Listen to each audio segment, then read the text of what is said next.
ಒಳ ಮೀಸಲಾತಿಗಾಗಿ ಕುರಿತಾಗಿ supreme court ಐತಿಹಾಸಿಕ ತೀರ್ಪು ನೀಡಿದ ಹಿನ್ನೆಲೆಯಲ್ಲಿ ಪಟ್ಟಣದಲ್ಲಿ ಶುಕ್ರವಾರದಂದು ದಲಿತ ಪರ ಸಂಘಟನೆಗಳ ಮುಖಂಡರು ಪಟಾಕಿ ಸಿಡಿಸಿ ಸಂಭ್ರಮಿಸಿದರು. ದಲಿತ ಮುಖಂಡರಾದ ಶ್ರೀನಿವಾಸ ಮೂರ್ತಿ ಮಾತನಾಡಿ, ಪರಿಶಿಷ್ಟ ಜಾತಿ ಮತ್ತು ಪರಿಶಿಷ್ಟ ಪಂಗಡಗಳಲ್ಲಿಯೇ ಅತ್ಯಂತ ಹಿಂದುಳಿದ ಜಾತಿಗಳಿಗೆ ಒಳ ಮೀಸಲಾತಿ ಕಲ್ಪಿಸುವ ಅಧಿಕಾರ ರಾಜ್ಯಗಳಿಗೆ ಇದೆ ಎಂದು ಸುಪ್ರೀಂ ಕೋರ್ಟ್ ನೀಡಿರುವುದು ಸ್ವಾಗತಾರ್ಹ. 3 ದಶಕಗಳ ಹೋರಾಟ ಫಲವಾಗಿ ತೀರ್ಪು ನೀಡಿದೆ. ಕರ್ನಾಟಕ ರಾಜ್ಯದಲ್ಲಿಯೇ 3 ದಶಕಗಳ ಕಾಲ ನಿರಂತರವಾಗಿ ದಲಿತ ಸಂಘರ್ಷ ಸಮಿತಿಯ ಅಗ್ರಗಣ್ಯ ನಾಯಕರಾದ ಎಂ ಜಯಣ್ಣ ಹೋರಾಟ ತುಂಬ ಹಿರಿದಾದದ್ದು. ಇವರ ಹಾದಿಯಲ್ಲಿ ಅನೇಕ ದಲಿತ ಪರ ಸಂಘಟನೆಗಳು ಮತ್ತು ವಿವಿಧ ರಾಜಕೀಯ ಪಕ್ಷ ಮುಖಂಡರು ಪಕ್ಷಾತೀತವಾಗಿ ಶ್ರಮಿಸಿದ್ದಾರೆ. ಮುಖ್ಯ ನ್ಯಾಯಮೂರ್ತಿ ಡಿ.ವೈ. ಚಂದ್ರಚೂಡ ನೇತೃತ್ವದ 7 ನ್ಯಾಯಾಧೀಶರ ಸಂವಿಧಾನಿಕ ಪೀಠ ಎಸ್ಸಿ/ಎಸ್ಟಿ ಒಳ ಮೀಸಲಾತಿಗೆ ಒಪ್ಪಿಗೆ ನೀಡಿದೆ. ಹೆಚ್ಚು ಹಿಂದುಳಿದ ಜಾತಿಗಳಿಗೆ ಮೀಸಲಾತಿ ನೀಡಿರುವುದು ಖಚಿತಪಡಿಸಿಕೊಳ್ಳಲು ರಾಜ್ಯಗಳಿಗೆ ಎಸ್ಸಿ ಮತ್ತು ಎಸ್ಟಿಗಳಲ್ಲಿಯೇ ಒಳ ಮೀಸಲಾತಿ ನೀಡಬಹುದು ಮತ್ತು ಶಿಕ್ಷಣ ಮತ್ತು ಉದ್ಯೋಗಗಳ ಈ ಮೀಸಲಾತಿ ಜಾರಿಗೆ ತರಬಹುದು ಎಂದು ಸುಪ್ರೀಂ ಕೋರ್ಟ್ ಹೇಳಿದೆ. ಆದ್ದರಿಂದ ಈ ಕೂಡಲೇ ರಾಜ್ಯ ಸರ್ಕಾರಗಳು ಒಳ ಮೀಸಲಾತಿಗೆ ಒಪ್ಪಿಗೆ ಸೂಚಿಸಿ ಕೇಂದ್ರಕ್ಕೆ ಕಳಿಸಬೇಕು.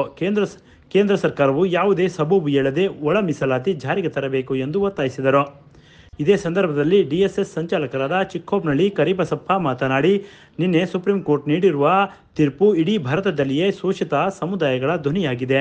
ಪರಿಶಿಷ್ಟ ಜಾತಿಯಲ್ಲಿ 101 ಮತ್ತು ಪರಿಶಿಷ್ಟ ಪಂಗಡದಲ್ಲಿ 70 ಜಾತಿಗಳಿದ್ದರೂ ಶಿಕ್ಷಣ ಮತ್ತು ಉದ್ಯೋಗ ಸೇರಿದಂತೆ ಹಲವಾರು ಸವಲತ್ತು ಕೆಲವು ವರ್ಗಗಳ ಮಾತ್ರ ಮೀಸಲಾಗಿ ನೈಜ ಶೋಷಿತ ಜಾತಿಗಳ ಸಮುದಾಯಗಳಿಗೆ ಆರ್ಥಿಕವಾಗಿ ಮತ್ತು ಸಾಮಾಜಿಕವಾಗಿ ಹಿಂದುಳಿದಿದ್ದವು.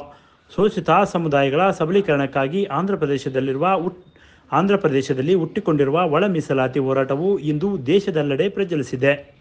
ಈ ಸಮುದಾಯಗಳು ಬಹು ದಶಕಗಳ ಬೇಡಿಕೆಗೆ ಸುಪ್ರೀಂ ಕೋರ್ಟ್ ಅಸ್ತು ಎಂದಿರುವುದು ಸಂವಿಧಾನದ ಮೌಲ್ಯವನ್ನು ಇನ್ನಷ್ಟು ಹೆಚ್ಚಿಸಿದೆ.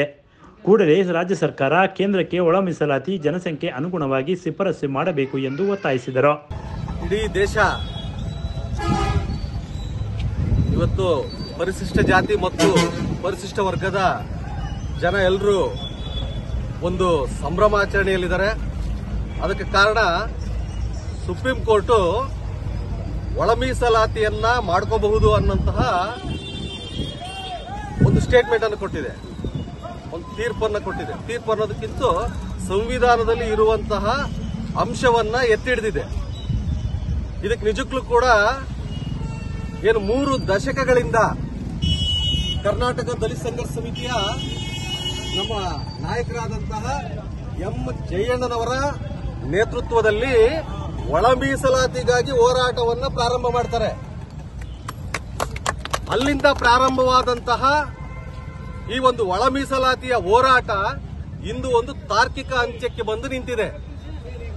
ಅದಕ್ಕೆ ಆಯಾ ಕಾಲಘಟ್ಟದ ಸರ್ಕಾರಗಳು ಒಂದಷ್ಟು ಕೈಯನ್ನು ಜೋಡಿಸಿದೆ. ನಿಜಕ್ಕೂ ಕೂಡ ಎಂದೂ ಆಗಬೇಕಾಗಿರದಂತಂದು ನಾವು ಹೆಚ್ಚಳ ಮಾಡಿ ಅಂತ ಕೇಳಿರ್ಲಿಲ್ಲ. ಅದರಲ್ಲೇ ಇರುವಂತಹ ಏನು ಪರಿಶಿಷ್ಟ ಜಾತಿ ಪರಿಶಿಷ್ಟ ಪಂಗಡದವರು ನಮ್ಮಲ್ಲಿರುವಂತಹ ಜಾತಿಗಳಲ್ಲೇ ಒಳ ಮೀಸಲಾತಿಯನ್ನ ಕೊಡಿ, ತಾರತಮ್ಯ ಆಗ್ತಾ ಇದೆ. ಇಲ್ಲಿ ಜಾತಿ ಹೋರಾಟದ ನಂತರ ಇವತ್ತು ನಮಗೆ ಸುಪ್ರೀಂ ಕೋರ್ಟ್ ಸರ್ವಸಮ್ಮತವಾಗಿರುವಂತಹ ಒಂದು ತೀರ್ಪನ್ನ ನೀಡಿದೆ. ಹೌದು, ರಾಜ್ಯ ಸರ್ಕಾರಗಳು ಒಳ ಮೀಸಲಾತಿಯನ್ನ ಅಂದ್ರೆ ಎಬಿಸಿಡಿ ವರ್ಗೀಕರಣವನ್ನ ಮಾಡೋದಿಕ್ಕೆ ಅಧಿಕಾರ ಇದೆ ಅನ್ನುವಂತ ಒಂದು ತೀರ್ಪನ್ನ ನೀಡಿದೆ. ಅದಕ್ಕಾಗಿ ನಾನು ಮೊಟ್ಟ ಮೊದಲನೇದಾಗಿ ಸತತ 30 ವರ್ಷಗಳಿಂದ ಆಂಧ್ರ ಇರ್ಬೋದು, ತಮಿಳುನಾಡು ಇರ್ಬೋದು, ಕೇರಳ ಇರ್ಬೋದು, ಪಂಜಾಬ್, ಹರಿಯಾಣ ಇರ್ಬೋದು, ಕರ್ನಾಟಕ ಇರ್ಬೋದು, ಈ ಒಂದು ಎಲ್ಲ ರಾಜ್ಯಗಳಲ್ಲಿಯೂ ಕೂಡ ಶೋಷಿತ ಸಮುದಾಯಗಳು ಅನ್ಯಾಯವನ್ನ ಅನುಭವಿಸಿರ್ತಕ್ಕಂತ ಎಲ್ಲ ಸಮುದಾಯಗಳು ಹೋರಾಟವನ್ನೇನು ಮಾಡಿದ್ರು, ಪ್ರಾಣಾರ್ಪಣೆಯನ್ನೇನು ಮಾಡಿದ್ರು. ಆಮೇಲೆ ಅದ್ರ ಜೊತೆಗೆ ಅನೇಕ ರಾಜಕಾರಣಿಗಳು ಇವತ್ತು ರಾಜಕಾರಣ ಬಿಟ್ಟು ಸಂಘಟನೆಗಳಿಲ್ಲ, ಸಂಘಟನೆ ಬಿಟ್ಟು ರಾಜಕಾರಣಿಗಳಿಲ್ಲ. ರಾಜಕಾರಣಿಗಳ ಪ್ರಯತ್ನ, ಸಂಘಟನೆಗಳ ಪ್ರಯತ್ನ, ಎಲ್ಲ ಸರ್ವ ಪ್ರಯತ್ನದಿಂದ ಇವತ್ತು ಸುಪ್ರೀಂ ಕೋರ್ಟಿನ ಈ ಒಂದು ನ್ಯಾಯಸಮ್ಮತವಾದ ಅದು ಸಾಮಾಜಿಕ ನ್ಯಾಯವನ್ನ ಪ್ರತಿಪಾದಿಸುವಂತಹ ತೀರ್ಪು ಬಂದಿರೋದ್ರಿಂದ ನಾವೆಲ್ಲರೂ ಕೂಡ ಆ ತೀರ್ಪನ್ನು ಸ್ವಾಗತ ಮಾಡೋಣ. ಜೊತೆಗೆ ಅನೇಕ ಕೇಂದ್ರ ಮತ್ತು ರಾಜ್ಯ ಸರ್ಕಾರದ ನಾಯಕರುಗಳು, ನಮ್ಮ ಶೋಷಿತ ಸಮುದಾಯದ ನಾಯಕರುಗಳು ಈ ಒಂದು ತೀರ್ಪು ಬರೋದಕ್ಕೋಸ್ಕರ ಕೋರ್ಟಿಗೆ ಅಲೆದಾಡಿದರೆ, ಅನೇಕ ಸಹಕಾರವನ್ನು ನೀಡಿದರೆ ಅವ್ರಿಗೂ ಕೂಡ ತುಂಬು ಹೃದಯದ ಧನ್ಯವಾದಗಳನ್ನು ಅರ್ಪಿಸ್ತೀವಿ.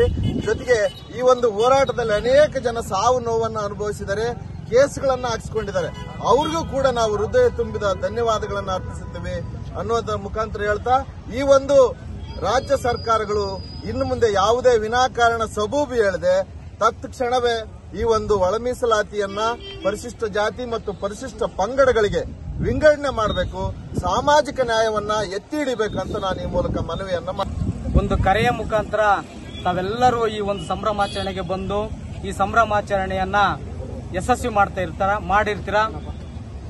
ಸೊ ಇವತ್ತು ಸುಪ್ರೀಂ ಕೋರ್ಟ್ ಏನು ಆದೇಶ ಮಾಡಿದರೆ ಅದಕ್ಕೆ ನಾವು ಮೊಳಕಾಲ್ಮೂರು ಸಮುದಾಯದ ವತಿಯಿಂದ ಅವರಿಗೆ ಸ್ವಾಗತ ಮಾಡ್ತೀವಿ. ಈಗ ಮುಖ್ಯವಾಗಿ ಬೊಮ್ಮಾಯಿ ಹಿಂದಿನ ಸರ್ಕಾರ ಎಡಗೈ ಸಮುದಾಯದವರಿಗೆ 6%, ಬಲಗೈ ಸಮುದಾಯದವರಿಗೆ 5.5%, ಮತ್ತೆ ಬೋವಿ ಲಂಬಾಣಿ ಕೊರ್ಚ ಈ ಸಮುದಾಯಕ್ಕೆ 4.5%, ಇನ್ನಿತರ ಸಮುದಾಯಕ್ಕೆ 1% ಅನ್ನ ಈ ನಮಗೆ SC ಮೀಸಲು ಒಳಗಡೆ ಒಂದು ಹಂಚಿಕೆ ಮಾಡಿದ್ರು. ಈ ಹಂಚಿಕೆ ಮಾಡಿದ್ದನ್ನ ಬೊಮ್ಮಾಯಿ ಅವರು ತುರ್ತಾಗಿ ಕೇಂದ್ರಕ್ಕೆ ಕಳಿಸ್ತಾರೆ. ಆ ಕೇಂದ್ರದಲ್ಲಿ ಏನೋ ಕೆಲವು ಗೊಂದಲಗಳಿಂದ ಅದನ್ನ ಪೆಂಡಿಂಗ್ ಆಗುತ್ತೆ. ಆ ಪೆಂಡಿಂಗ್ ಆದ ಕಾರಣ ಇದನ್ನ ನಾವು ಕೋರ್ಟ್ಗೆ ಯಾಕೆ ಹೋಗಬಾರ್ದು ಅಂತಂದೇಳಿ ನಮ್ಮ ಸಮುದಾಯದಲ್ಲಿ ಬದ್ಧತೆ ಇರುವಂತದ್ದು, ನಮ್ಮ ಮಾದಿಗ ಸಮುದಾಯದ ಒಂದು ವಜ್ರ ಅಂತ ಹೇಳಿದ್ರು ತಪ್ಪಾಗಲ್ಲ. ಇವತ್ತು ನಾರಾಯಣ ಸ್ವಾಮಿ ಅವರು ಇದನ್ನ ಕೋರ್ಟಿಗೆ ತಗೊಂಡು ಹೋಗ್ತಾರೆ. ಅವರು ಮತ್ತೆ ಇಂದಿನ ಎಲ್ಲರೂ ಅವರ ಜೊತೆಯಲ್ಲಿ ಗೋವಿಂದ ಕಾರಜೋಳ ಸಾಹೇಬ್ರು ಇರ್ಬೋದು, ಎಚ್ ಆಂಜನೇಯ ಸಾಹೇಬ್ರು ಇರ್ಬೋದು, ಎಲ್ಲ ಯಾವುದೇ KH ಮುನಿಯಪ್ಪರ್ ಇರ್ಬೋದು, ಇಲ್ಲಿ ಯಾವುದೇ ಪಕ್ಷದ ಅನ್ನಂಗಿಲ್ಲ. ಎಲ್ಲರೂ ಪ್ರತಿಯೊಬ್ಬ ಮಾದಿಗರು ಇದನ್ನ ಸುಪ್ರೀಂ ಕೋರ್ಟ್ ಅಂಗಳಕ್ಕೆ ತಗೊಂಡು ಹೋಗ್ತಾರೆ. ಸುಪ್ರೀಂ ಕೋರ್ಟ್ 7 ಸದಸ್ಯತ್ವದ ಪೀಠ ಇವತ್ತು ಈಗಾಗಲೇ ಈಗ ಒಂದು 6-7 ವರ್ಷಗಳ ಗಟ್ಟಲೆ ಆಯ್ತು ಇದನ್ನ ತೀರ್ಪು ಕಾಯ್ದಿರಿಸಿದ್ರು. ಇವತ್ತು ನಿನ್ನೆ ತಾನೇ ಇವತ್ತು ಆದೇಶ ಮಾಡಿದೆ. ಇಲ್ಲಿ ಯಾವುದೇ ತರಹದ ಒಳ ಮೀಸಲಾತಿಯನ್ನ ಜಾರಿ ಮಾಡಿದ್ರೆ ಇಲ್ಲಿ ಯಾವುದೇ ಅನ್ಯಾಯ ಆಗೋದಿಲ್ಲ, ಯಾವುದೇ ಸಮುದಾಯಗಳಿಗೆ ಅನ್ಯಾಯ ಆಗುವುದಿಲ್ಲ. ಸಂಖ್ಯಾವಾರ ಅನುಗುಣವಾಗಿ ಈ ಮೀಸಲಾತಿ. ಈ ಸಂದರ್ಭದಲ್ಲಿ ಬಿಜೆಪಿ ಸಿದ್ಧಾರ್ಥ್ ರವರು ತಮ್ಮ ಅನಿಸಿಕೆಗಳನ್ನು ತಿಳಿಸಿದರು. ಸಂದರ್ಭದಲ್ಲಿ ಪಟ್ಟಣ ಪಂಚಾಯಿತಿ ಸದಸ್ಯರಾದ ಮಂಜಣ್ಣ, ದಲಿತ ಮುಖಂಡರಾದ ರಾಯಪುರ ನಾಗೇಂದ್ರಪ್ಪ, ಕೋನಸಾಗರ ನಾಗೇಂದ್ರ, ದೇವಸಮುದ್ರ ಚಂದ್ರು, ಬಲರಾಮ, ಬಿಜೆಪಿ ತಿಪ್ಪೇಸ್ವಾಮಿ, ತುಮಕೂರಹಳ್ಳಿ ತಿಪ್ಪೇಸ್ವಾಮಿ, ಮರಳಹಳ್ಳಿ ಬೋರಣ್ಣ ಸೇರಿದಂತೆ ಇನ್ನೂ ಹಲವರು ಉಪಸ್ಥಿತರಿದ್ದರು. Bureau report PM Gangadhar, Bharat Vaibhav news, Molakalmuru. Thanks for watching. Read, discuss and debate with editor Dr. Yan Prashant Rao. Wanted reporters in print, digital and visual media for Bharat Vaibhav Daily Newspaper, BV News 5 Channel and BV Fast Web News from all the talukas of Karnataka, Goa and Maharashtra. If interested, send your resume to 9019229369.